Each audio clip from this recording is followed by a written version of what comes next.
Good evening, my YouTube friends. How's everybody doing tonight?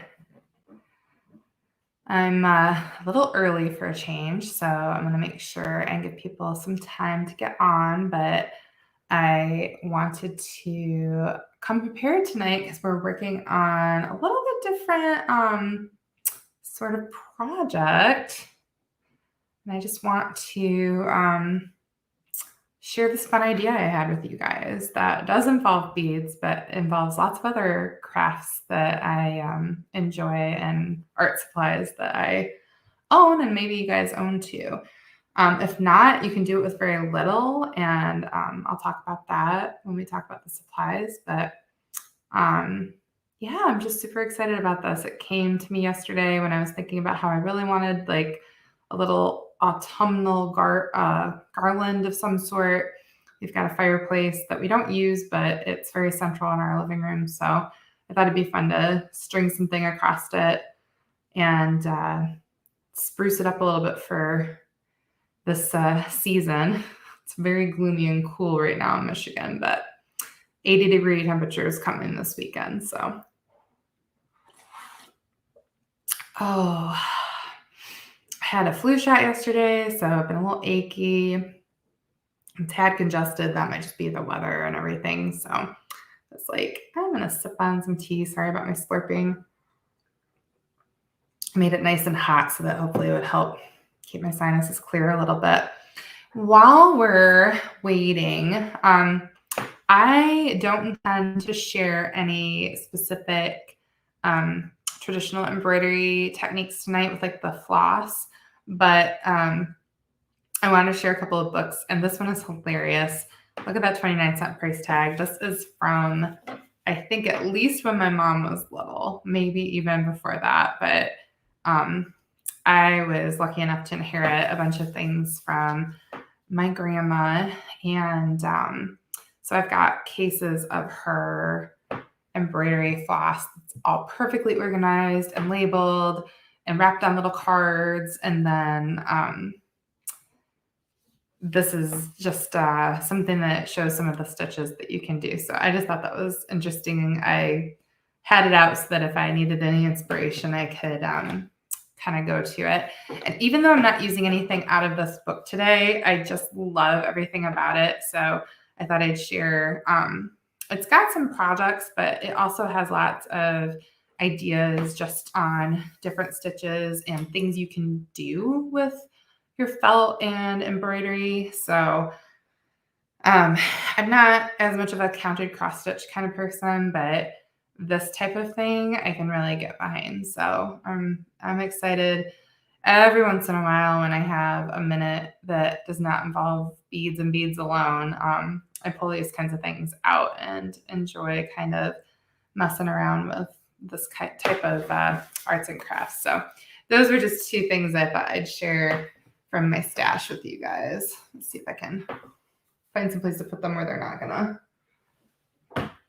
create some kind of a issue later on. So supplies. Let's talk about what we're gonna work with today. So for anyone that didn't see the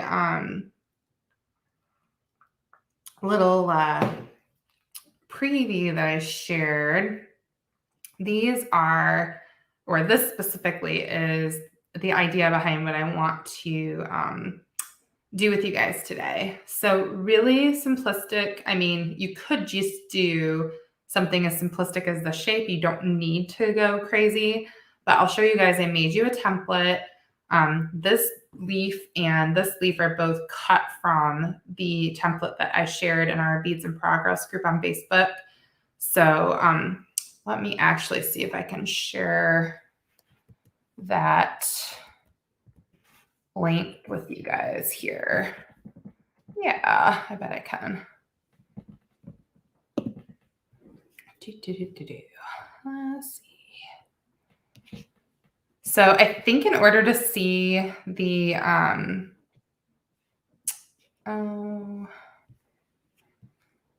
order to see the post, I think you would have to go to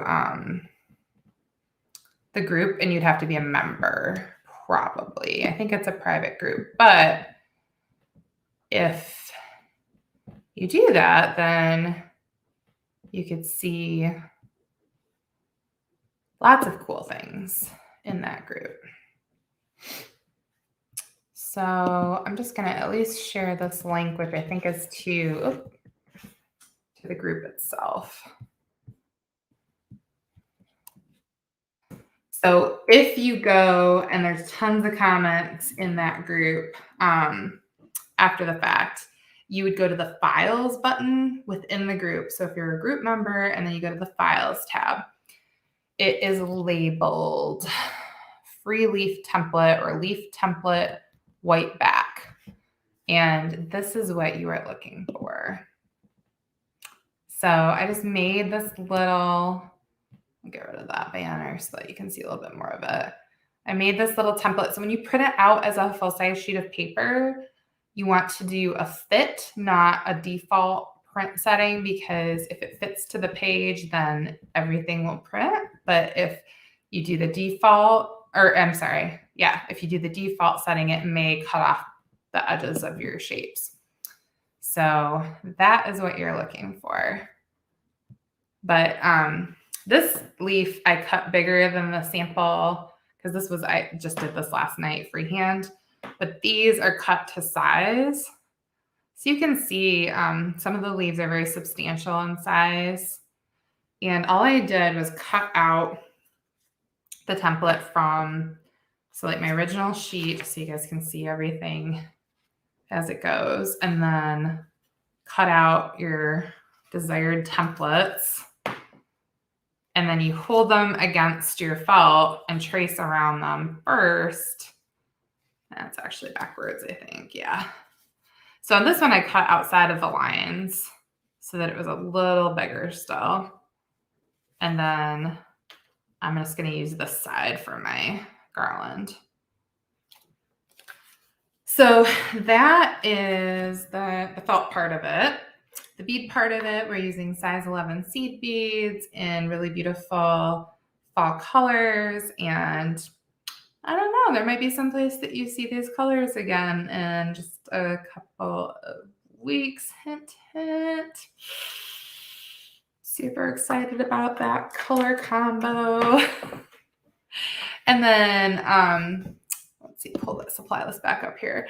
The 10 short beading needles, you can use a variety of brands. We carry the Beadsmith or John James needles. That's a 10 pack or more. I'm trying to see where it says the 20 needles. I mean, those will last you forever. And then 1G or Sono, I think of them as being interchangeable, but I'm going to cut about a yard of thread, which is from like your one hand to the opposite shoulder blade. If you stretch that out, your sharp fabric scissors, which you can use in this circumstance for your thread and your felt. And all of that will be very, very easy supplies to gather in from your own stash, from a friend's stash, or from your local arts and craft stores. All very easily accessible. Threading my needle here, just so that's done. You noticed possibly that I'm using a paint palette for my seed beads because I can have my stains that I'm going to be using to color the felt on one side and the beads on the other, and I don't have to have like a bunch of extra containers sitting around. So that's really a easy tip for just convenience sake. If you were working on a big bead project, I would normally recommend like a plastic or a hard surface to put your beads onto. Because picking them up is a little bit harder, but we're not using a lot of beads, so it won't be very difficult. But the part that makes this a little bit quicker and easier is you've got extra dimension on this leaf, because if you see like extra color where there are no beads, that is just brushed on with this ultimate stain from Vintage. So this is a product that I've seen them use for a ton of different things.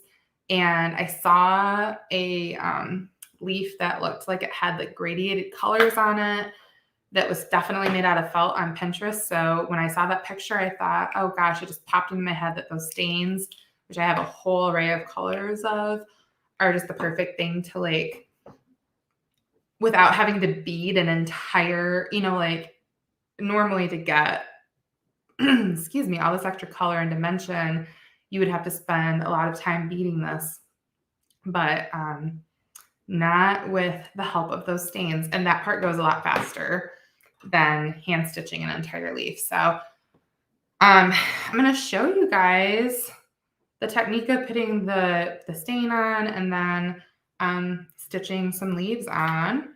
And if anybody joins us live and has any questions, feel free to reach out. If you are looking for beautiful, perfectly colored beads for your project, you can shop those supplies at our website or in person at Beads to Live By. And if you have questions about the other products, we do carry some of the vintage stains and paints, but if you have those already on hand or are a customer of theirs, you could definitely reach out to them as well for those products. So for this orange color felt, this is like a nice burnt orange sort of color.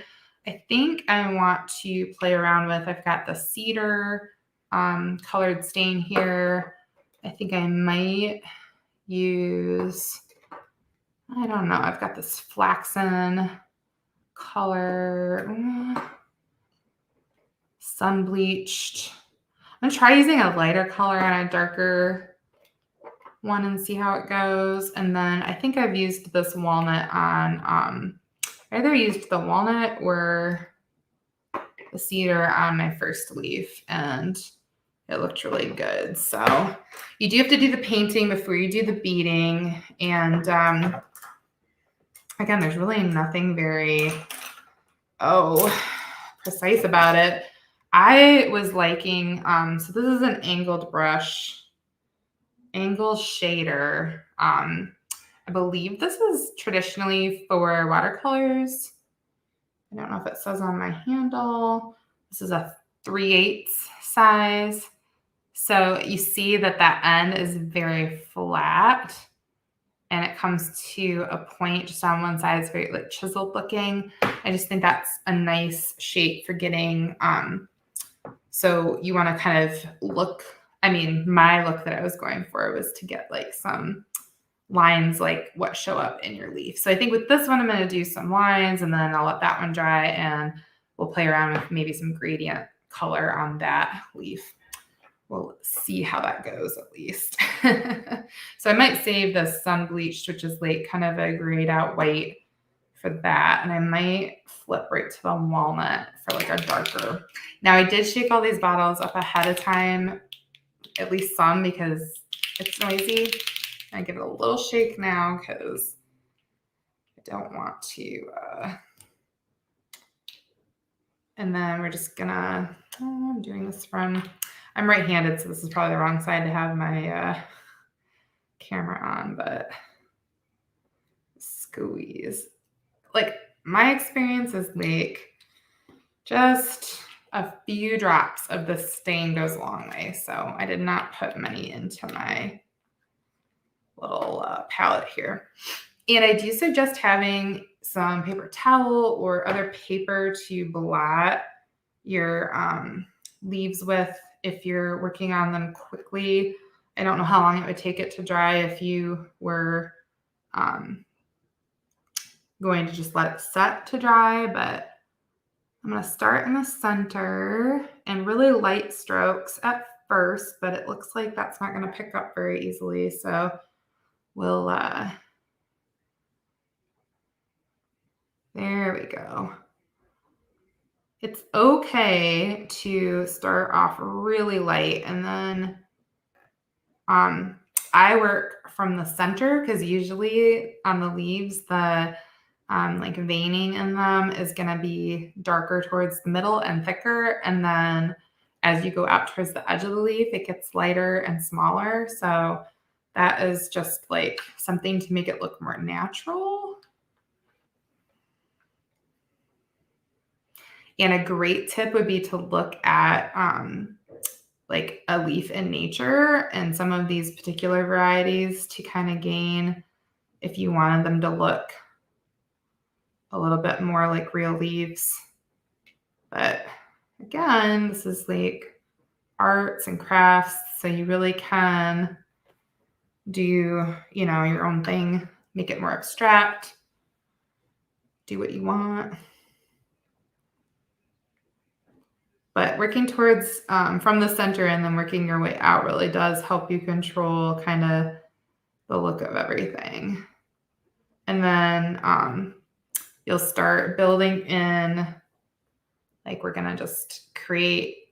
So I'm using these points as guides of like when I go from the middle, I work out towards a point. I was doing it and thinking it and didn't say it out loud. So like from here, we're going to kind of work up towards another spot that just like bumps out a little naturally.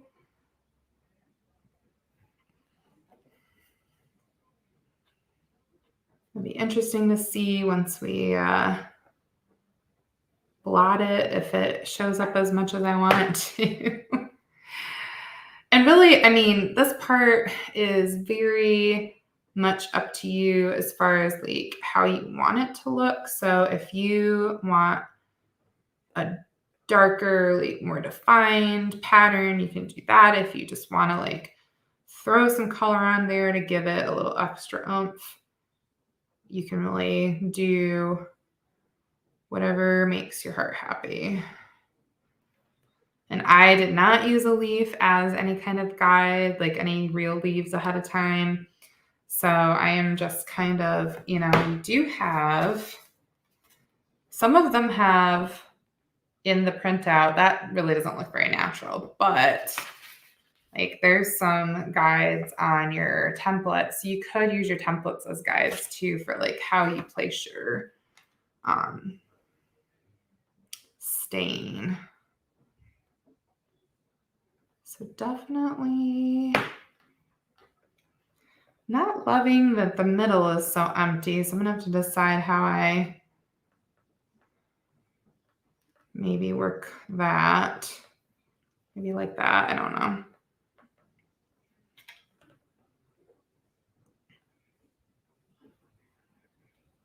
This was a more complicated one as far as like some of that patterning goes. So that's not like a bad thing. It's just a fact, so to speak. I'm just ad-libbing. I'm using up my color and my palette too. My little dish is almost empty. Now, I listed it on that supply list, but non-drinking glasses. Anytime you're using a craft product for painting or staining, anything in liquid form, you don't want to put that in or on anything you're going to consume food or drinks from. So I do have that to rinse my brush with, and that is not for any of my coffees or teas or anything. There. So yeah, like this is not like a perfect pattern, but it is like not anything that I'm upset about. It's looking nice and natural enough for me. So especially with adding beads to it, I think that's going to make a difference too. So, all right. I was like, I got the paper towel out. Where did it go? So when I'm using paper towel for crafts and, you know, art and things, this is like, I'll use a little bit and then I like let it dry and fold it up and put it in with my art supplies, because then I'm not going to be wasting as much.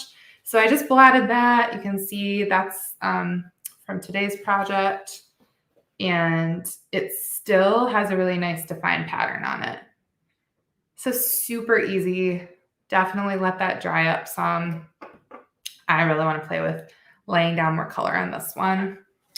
before we start stitching our beads on. So, and what I really can't wait for is when I get enough of these little puppies made so that I can put them on a garland. I'm not positive how I'm going to attach them yet, to be honest, guys. So I will post good pictures of that on our business page once I complete that process, but some close-ups.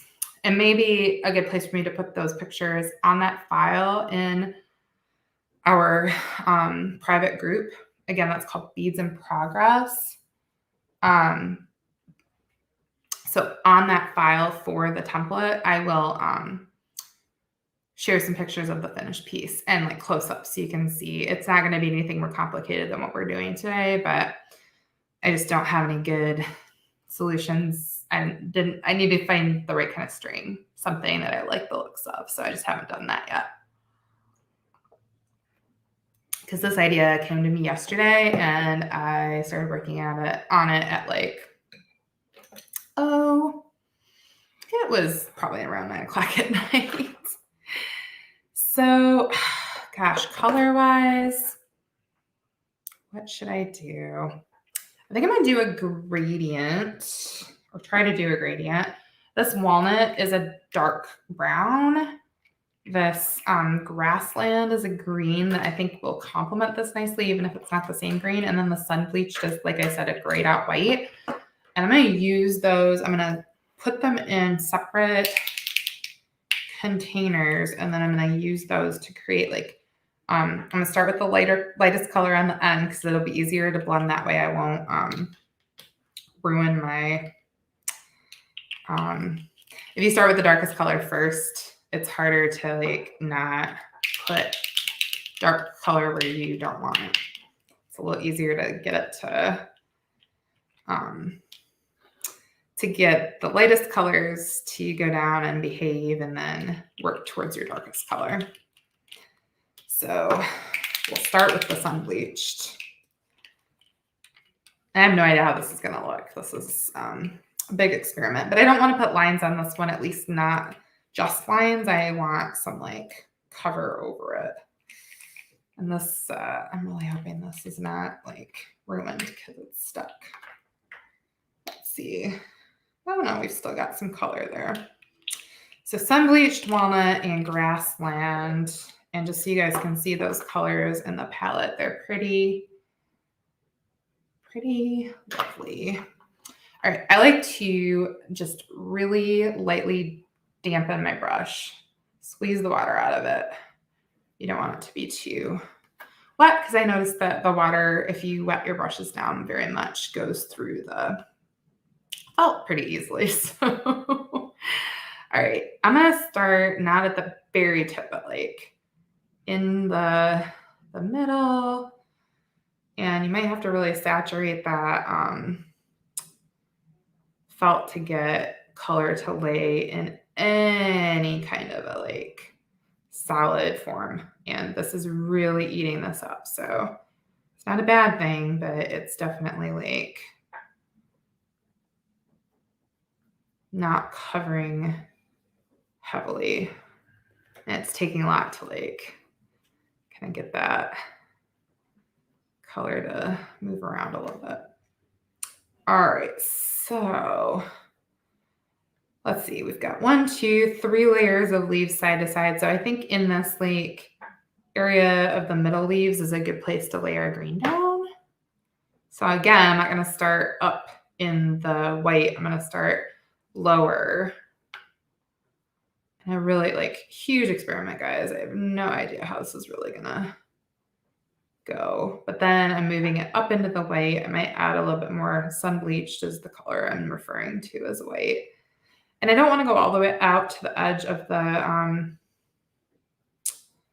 leaves because I really want there to be this like gradient shading, and you cannot really see the screen going down at all. So I'm gonna there. So, I mean, it's almost like, and maybe like a sponge tip applicator or something like that would be a little bit better. I don't know. Brushes are just as easy for me to use because of artistic classes and backgrounds. Okay. I've got a little bit of this walnut on here. And this I'm going to use sparingly. And it's maybe going to get mixed with the green because it's like really dark. There we go. All right, walnut and green. That might be, or grassland, might be the best option so that it's not too dark. Because then you can use just the plain walnut to do some of the veining in from the stem on out. But it's really lovely. I'm going to show you guys the difference between just the plain felt. Always get your brush right into the water. But we'll do a side by side. Ooh, yeah. So if you can't see very easily, I had enough water and of the stain on my brush that it's going through onto the table, which is not a big deal. This is a craft table. It's got a cleansable surface to an extent. So I'm going to wipe it right up before it gets too out of hand. And then I'm going to take that leaf before I show you guys anything else. Now I'm setting it on the paper towel and I'm putting the paper towel over it because when you push down like this, you're going to squeeze out the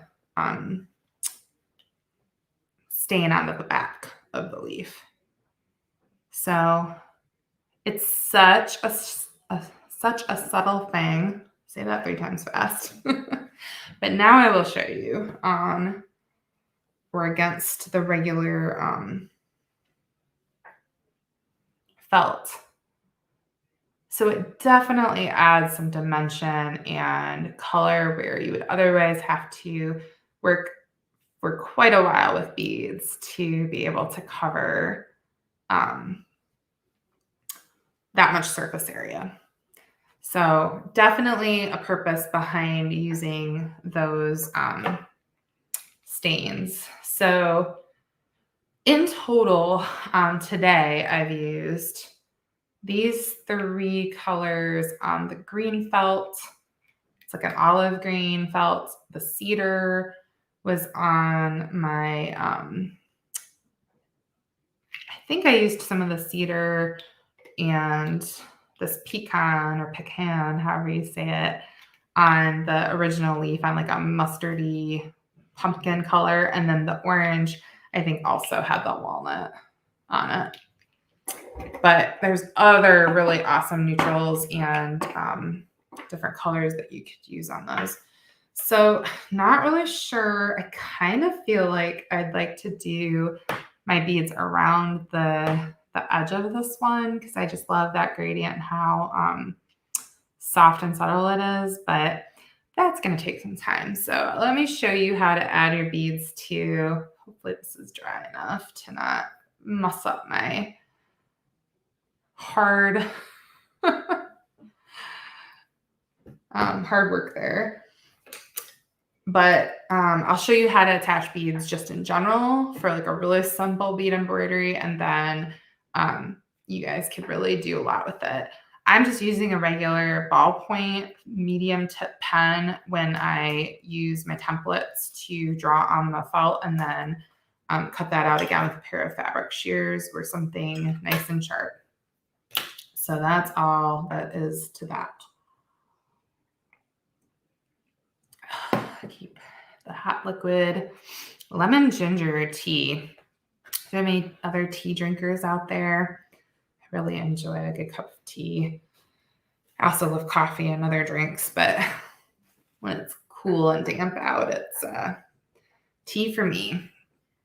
So this is my little short needle, and the thread is a very thin beading thread. You just don't need a lot of thread. Oh no, now I have to decide which color. I just realized this means I have to decide which color of seed beads I'm going to use on this. Oof. So I have this really pretty, like, it's an orange lined with a green glass color, but I think it's just going to look orange on the, yeah. I'm going to use this other metallic darker color that you guys will actually be able to see. So I am going to come up through, and I, again, like the way that I started with my,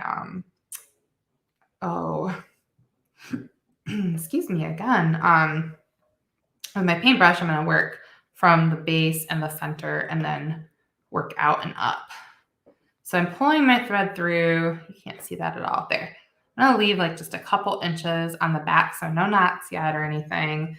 And then I'm just going to lay a few beads down. So we'll start with 3 maybe for good measure. So I've got my beads on my needle, and you can hold that tail thread with your non-dominant hand. So for me, I'm right-handed. I'm using my left hand to hold the thread.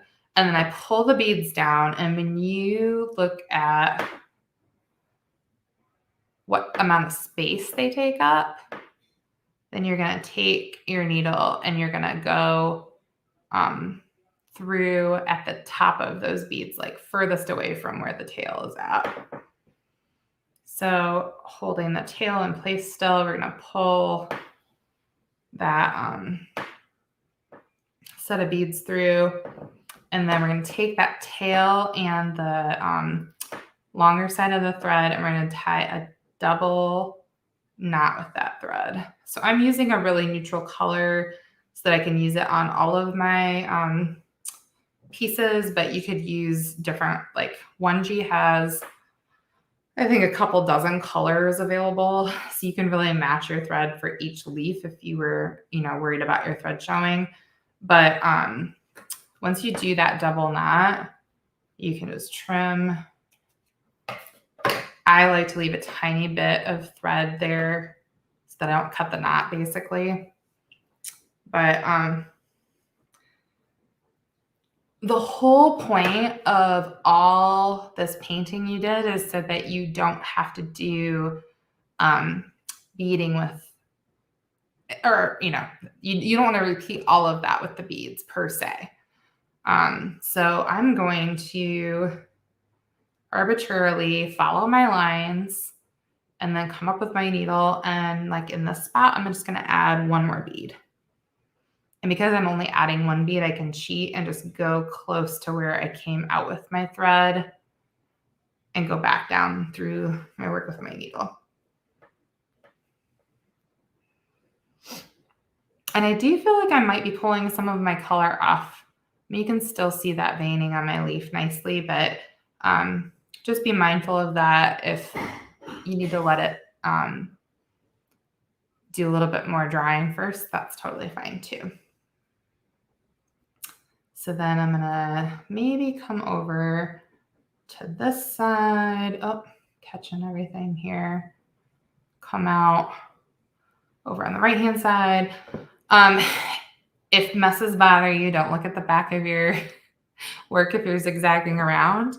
I know, for instance, my mom's mom, my maternal grandmother, used to be very specific about how she placed her counter cross stitch so that when she worked through on the front, it was very tidy on the back as well. And I just don't have time for that.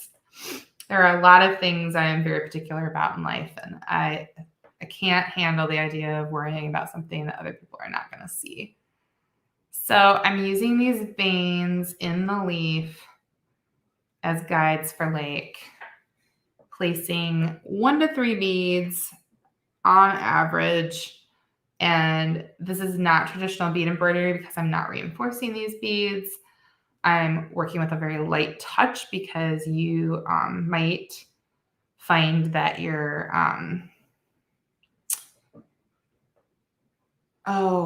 the felt is very porous, so you might have some difficulty with your attachment of things if you are pulling too hard. And ultimately, there is no like right or wrong answer to this. If you are watching this video and you're like, oh, this one material would be really good to make the leaves out of, or, oh, I think I should try this product to draw my leaves with. I've got other products that I intend to play around with. And I think that the more you kind of experiment, the better.